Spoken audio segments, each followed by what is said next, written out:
people think they can walk way up there. Way up there. Oh, they're not, but they're fixing the State House. Why? Because they have to fix it every once in a while.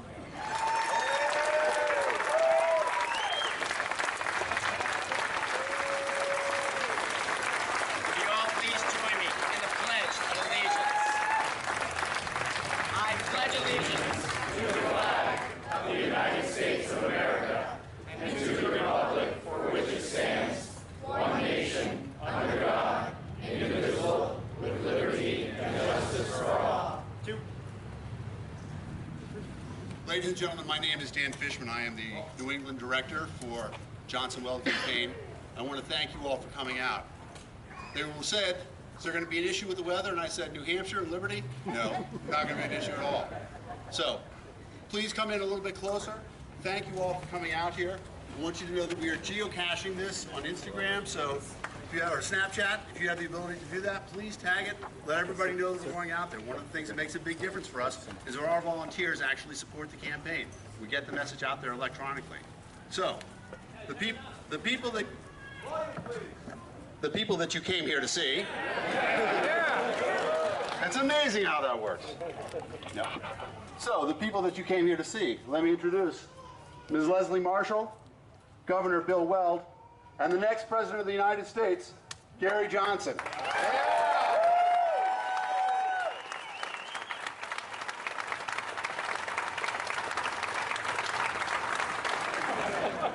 It's a great pleasure to be back in New Hampshire after only a short absence. I was up here fishing just a few weeks ago up in the great metropolises of Surrey and Gilsum. But one reason it is a great pleasure to be here is our informal motto around Libertarian headquarters is live free. You know, this is live free or die country, and we are very much at home here. Yeah.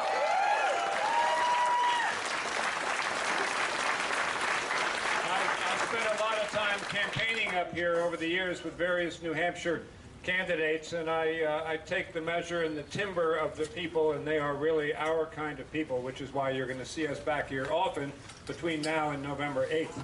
Yeah. Yeah. So, you know, further to what Leslie said, I do feel both hope and excitement, and I'm filled with happiness these days, because I think things are happening, and Gary and I, in a way, are breaking a glass ceiling in making the world safe for alternate voices, in addition to the monopoly parties in Washington who've done such a great job delivering with their partisan hype the last 10 years. Yes, more choices! So we do offer a mix of policy views that is not represented by either other party. We not only say that we're fiscally responsible and conservative, we can prove it, because both of us were two-term Republican governors of blue states. We succeeded Democratic governors. Both of our states were in a fiscal hole when we took over. In my case, I remember cutting taxes 21 times, cutting spending. At the beginning of my first term, Massachusetts had the highest unemployment rate of the 11 industrial states. At the end of my first term, it had the lowest, because people... Yeah.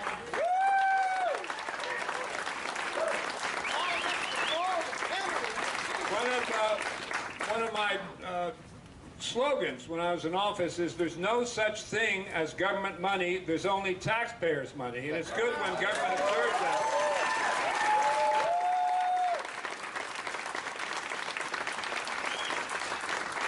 That should be posted in both the major party headquarters, I suggest. On the social side, you know, the Libertarian Party is synonymous with liberty and freedom, and we really feel that whatever views anybody wants to have on gay marriage, abortion, immigration, difficult issues, that's fine as long as they don't try and force it on others and rub anybody else's nose in it. So you can call us almost agnostic.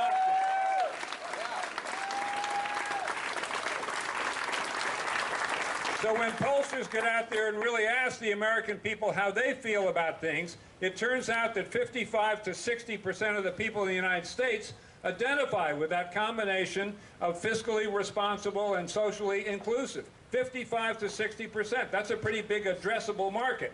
So, Gary likes to say that we really have a 6-lane highway going right up the middle between the two monopoly parties. And it means that what we have to do is get in a situation where we can speak frankly and openly to them with the whole world watching. And that means getting into the presidential debates in September and October.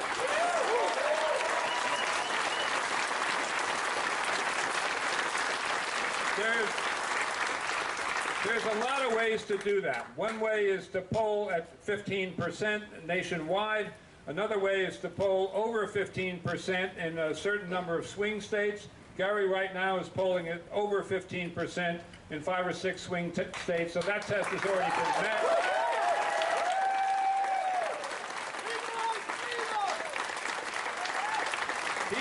He is polling at 11, 12, 13% in recent polls, and that's with only 30% of the people in the country knowing who he is. When we get out there and spend money the next month and crisscross the country, get that figure up to 50%, his favorable is going to go not to 15%, but to 20, 25%. So that's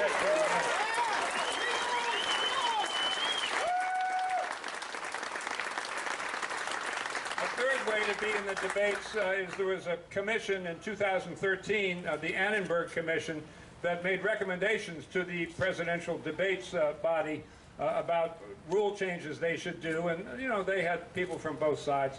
And they recommended that the percentage be lowered to 10% for the first debate. And that would put us in right away. And with the name recognition that Gary got from the first debate, he'd go to 15, so we'd be in there all the way. So that'd be another possible avenue. A fourth avenue is people may start to take note of the fact that the debate commission is a tax-exempt entity, so they have to be nonpartisan.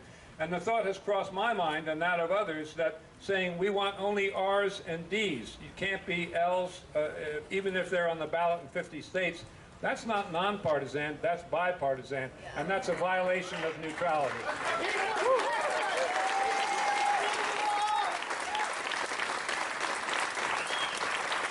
But maybe the most straightforward way for us to get into debates is just the force of popular opinion. There was a poll that came out today that said that 62% of the American public thinks we should be in the debates. That's a big figure.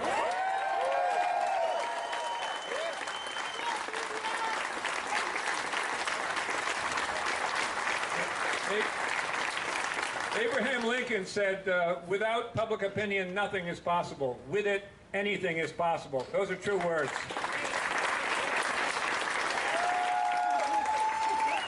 Everybody here is crazy for coming out in this weather. Oh, man. Thank you. Thank you. You honor us. Thank you. Thank you.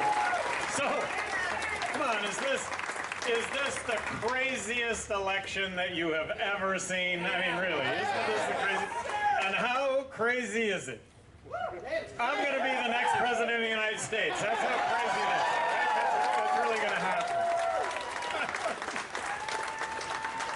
Beyond my wildest dreams, Bill Weld is my running mate. We are planning a partnership here which is unique. You get 2 for the price of 1.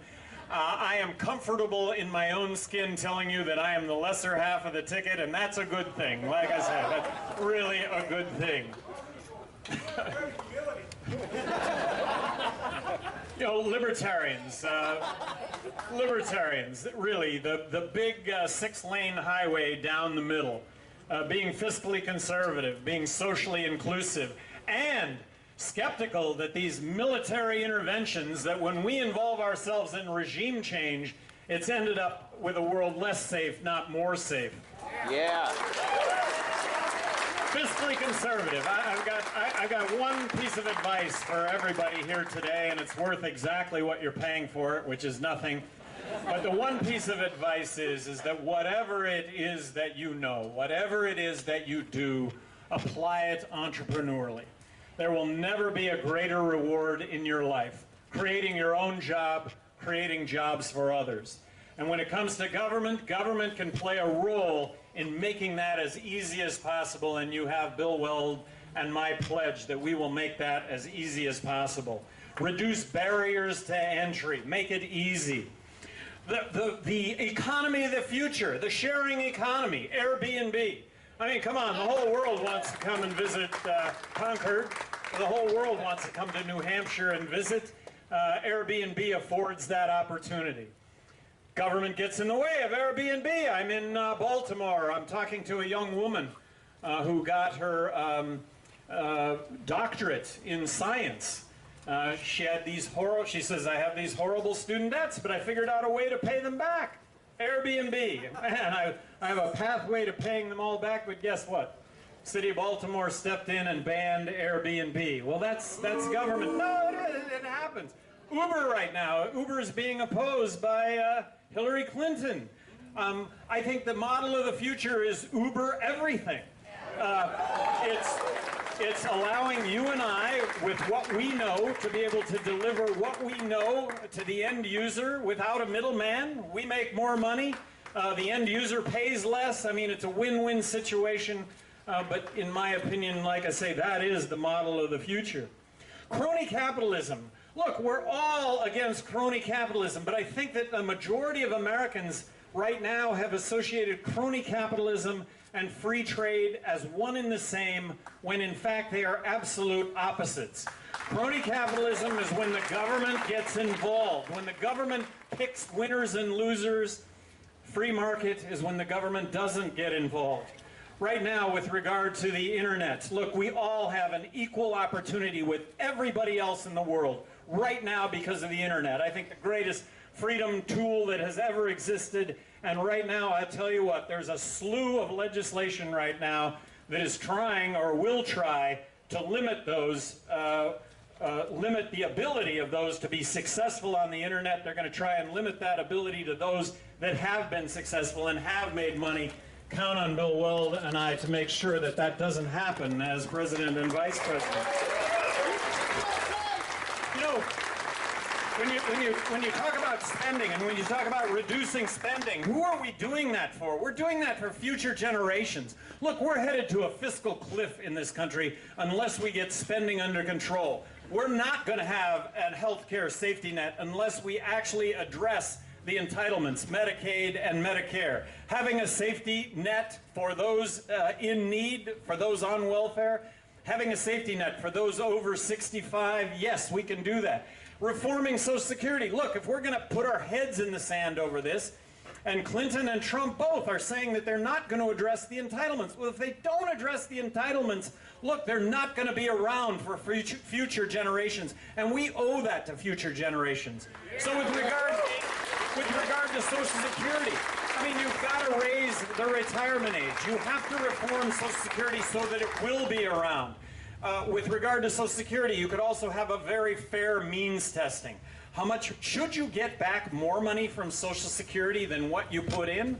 Well, you could have a very fair means testing when it comes to Social Security. Given a certain level of income, you shouldn't get back more than what you put in. But there are reforms that can take place to ensure that we will have this going forward. Certainty in government. Look, we're not looking to get elected king or dictator. We're looking to get elected president and vice president, and there are constitutional restraints on being president and vice president. So count on us. Count on certainty that when it comes to making taxes simpler, when it comes to lowering taxes, count on certainty that we will support lowering taxes, never raising taxes, never making life more difficult when it comes to filing taxes, when it comes to the IRS, making it easier to comply with the rules, with the regulations. But if I could wave a magic wand,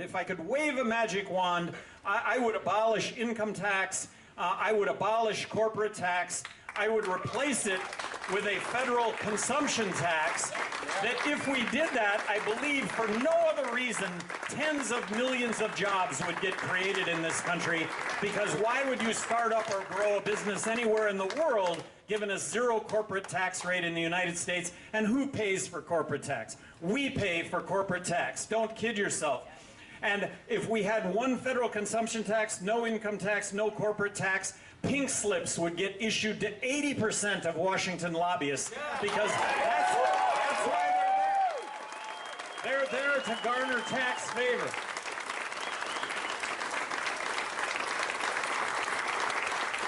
We should be embracing immigration. We are a country of immigrants. So the notion of deporting 11 million undocumented workers has a basis in misunderstanding, in misinformation.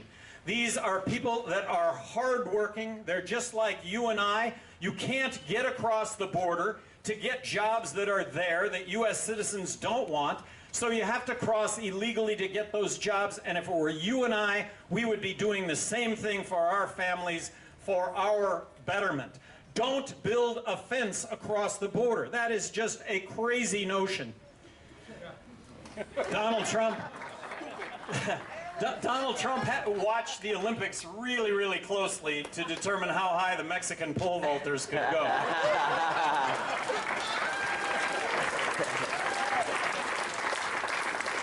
Make it as easy as possible for somebody that wants to come into this country and work to be able to get a work visa.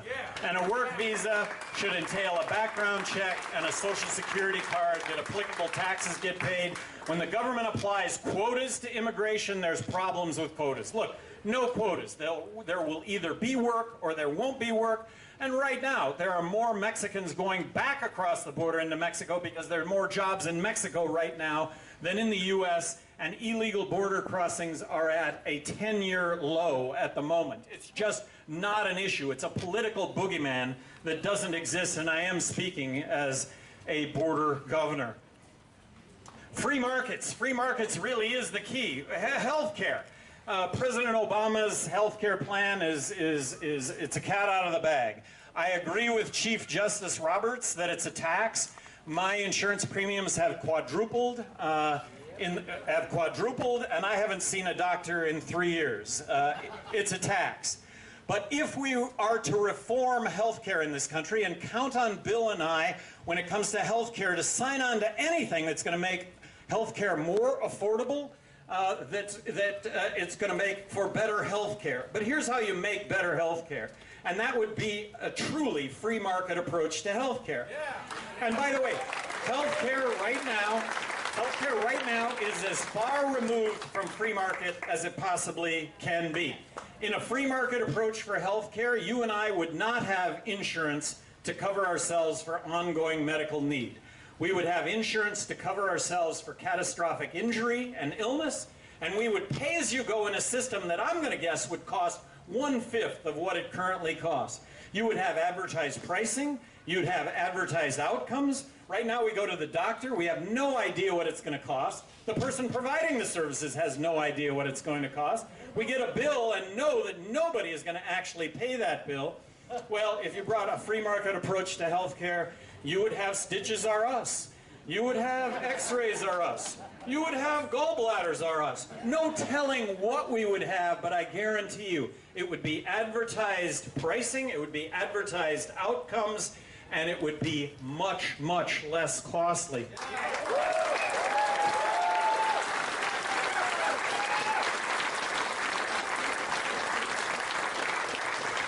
Standing out in the rain. Heck, oh man, you do us honor, you really do. Term limits is a silver bullet, come on. If we had term limits, politicians would do the right thing as opposed to whatever it takes to get reelected. We would not have a $20 trillion debt if term limits were in effect. Fiscally conservative, socially inclusive. Socially inclusive, what does that mean? It means that we should be able to make choices in our own lives on everything. On everything, unless those choices put other people in harm's way. That's when government has a role. But with regard to choices, believing in marriage equality, believing in the constitutional right of marriage equality, abortion. How can there be a more difficult decision in anyone's life, and anyone, that would be the woman involved, on whether or not to have an abortion? But who other than the woman involved should be making that choice? No one but the woman involved should be making that choice.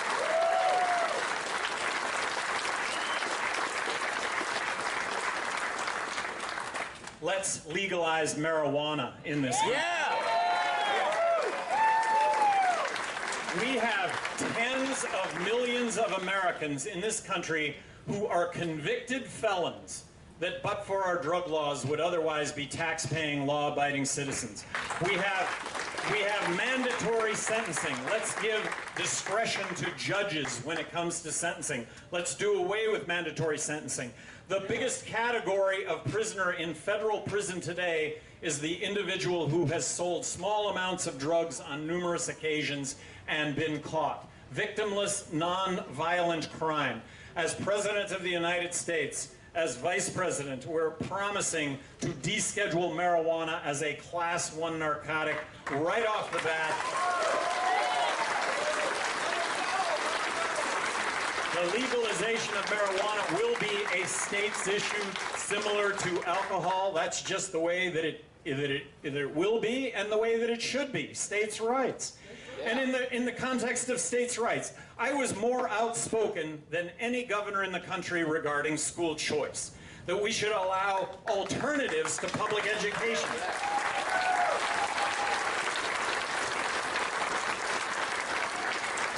Unleash 1 million educational entrepreneurs to deliver better products and better services when it comes to education.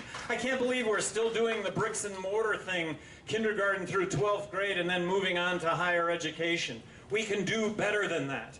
But what is it that the federal government should do when it comes to education? Not to be there in the first place. New Hampshire gives, and this isn't just the Department of Education, it's the federal government.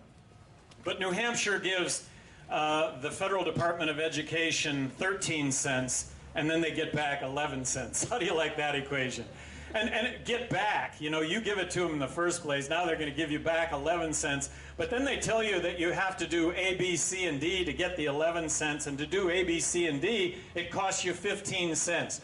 So how about leaving that 6 cents in the state of New Hampshire from the very beginning and let states determine how they're going to spend that money? I mean, that would be a much better spent resource if that were the case.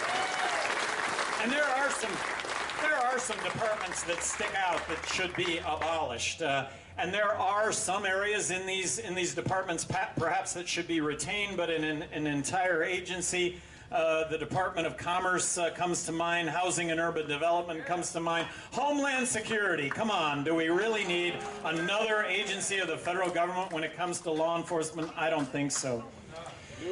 As governor of New Mexico, I came to recognize that the death penalty is flawed public policy. You may agree with the death penalty, but you know what? There's an error rate when it comes to the death penalty of arguably 4%.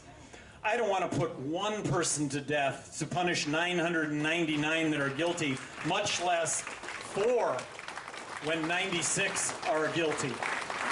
When Governor Ryan, in the mid-90s, when Governor Ryan of Illinois ordered a review of 36 inmates on death row, and over 20 of them were released because of DNA testing, and that categorically they were innocent, this is flawed public policy.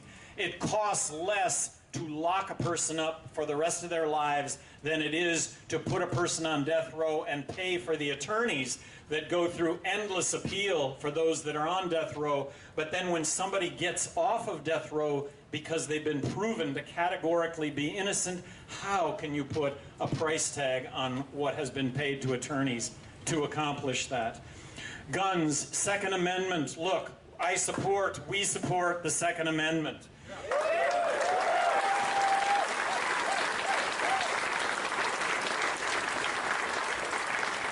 But we've also got to be open to a discussion on how you keep guns out of the hands of the mentally ill, and we need to be open to a discussion on how you keep guns out of the hands of would-be terrorists. The FBI in Florida, if I were President of the United States, I would want to know what transpired between the FBI and the shooter in Florida. I'll bet the FBI has some real ideas about how we move forward. Obviously, the system worked up until a point, but let's be prudent about that. The military. There was a poll among active military personnel 2 weeks ago on who they favored for President of the United States. I won that poll. Yeah. So what does that say? I think what that says is that these guys, Weld and Johnson, are going to judiciously use the military.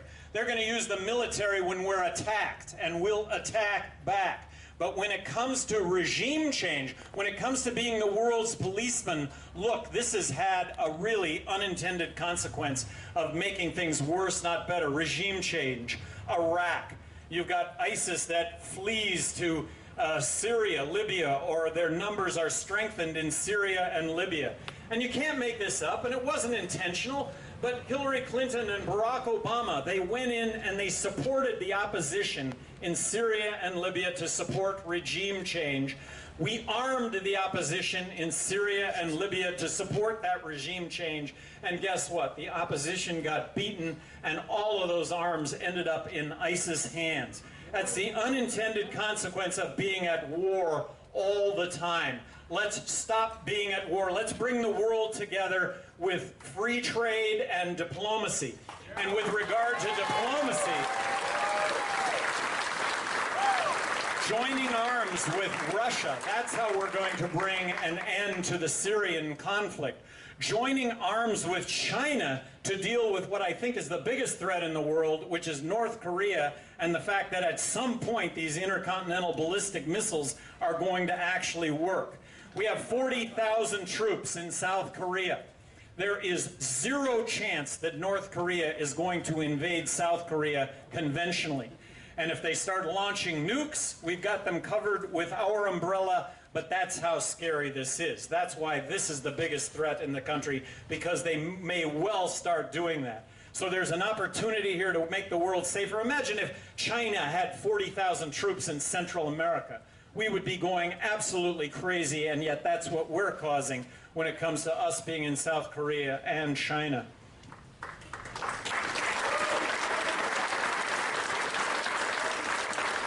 Has America ever been better? Has it ever been better? We get along better than one another. We communicate better with one another. Our kids are smarter than ever, and the #1 law enforcement tool that we have is our smartphones in our pockets. And yeah, we got problems, but you know what? We're communicating with one another better than we've ever done before, and we've got issues. One of those issues is, let me just say this, all right? All lives matter, but Black lives matter. And the reason Black lives matter is because they're getting shot at a rate 6 times that of being white. We've had our heads in the sand over the discrimination that exists. If you are of color and you're arrested on a drug-related crime, there's a 4 times more likelihood that you're going to end up in jail. And that blacks get pulled over inordinately. They get subject to arrest as opposed to those of us that are white. Let's not put our heads in the sand over this. Let's recognize this and move forward.